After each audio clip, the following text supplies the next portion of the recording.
की सख्त ज़रूरत थी।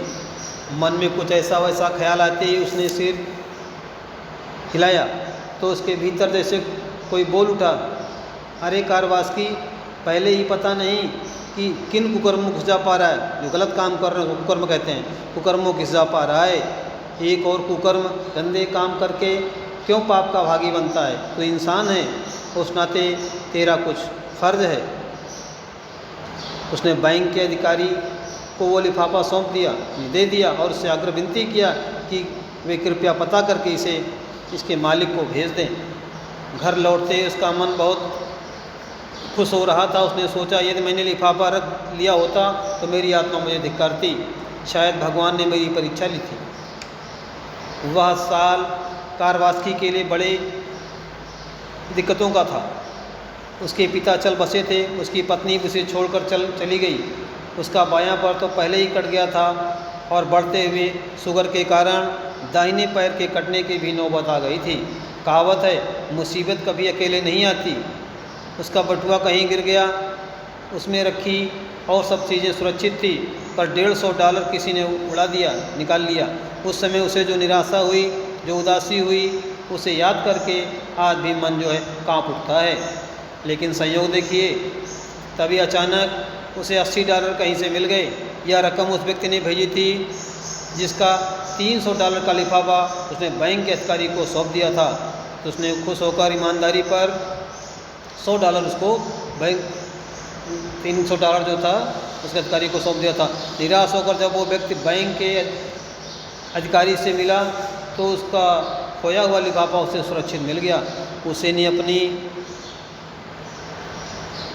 कृतज्ञता जताते हुए यानी एहसान जताते हुए $80 पुरस्कार के स्वरूप भेजे थे और स्थानीय समाचार पत्र में इस घटना का विवरण भी दे दिया था।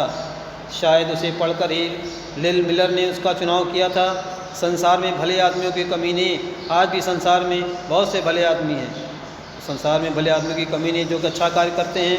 उसने सोचा चलचित्र की भांति सब कुछ कारवासकी की आंखों के आगे घूम गया।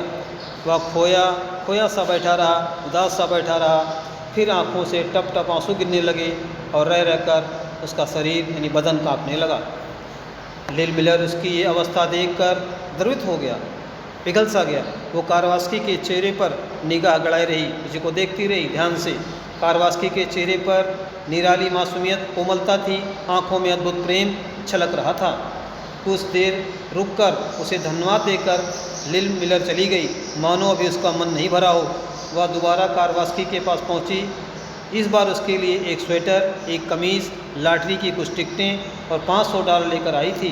भावना से भरी हुई वो होकर बोली, मेरे प्यारे भाई, ये छोटी सी भेंट है, तोहफा है, भगवान तुम्हें बहुत कुछ देंगे। कारवासकी के आश्चर्य का ठिकाना न रहा, वो बहुत खुश हो गई। वह सोच भी नहीं सकता था कि उसने इंसान के नाते जो कुछ किया था उसका इतना बड़ा इनाम मिलेगा, पुरस्कार मिलेगा। आप अपने अंतर के ज्वार को जैसे तैसे रोकते हुए बोला, बहन, जब तक इस धरती पर आप जैसी देवियाँ मौजूद हैं, शरीफ लोग, अच्छे लोग और इंसान लोग मौजूद हैं, तब तक इसकी धुरी नहीं टूट सकती। तब तक ये दुनिया कायम रहेगी, जब तक दुनिया में अच्छे लोग बने रहेंगे और इंसानियत रहेगी। नहीं भाई, नहीं मेरे भाई। लिल मिलर के रुमाल से आंसू पोंछते हुए कहा, धन्य हैं वे जो स्वार्थ में अंधे नहीं होते। हमें स्वार्थ में अंधे नहीं होना चाहिए और प्रलोभनों के आगे और लालच के आगे हमें गलत काम नहीं करना चाहिए। प्रभु सदा उन्हीं का साथ देते हैं, भगवान उसी की मदद करते हैं जो सच्चे लोगों के साथ करता है और गरीबों की मदद करता है।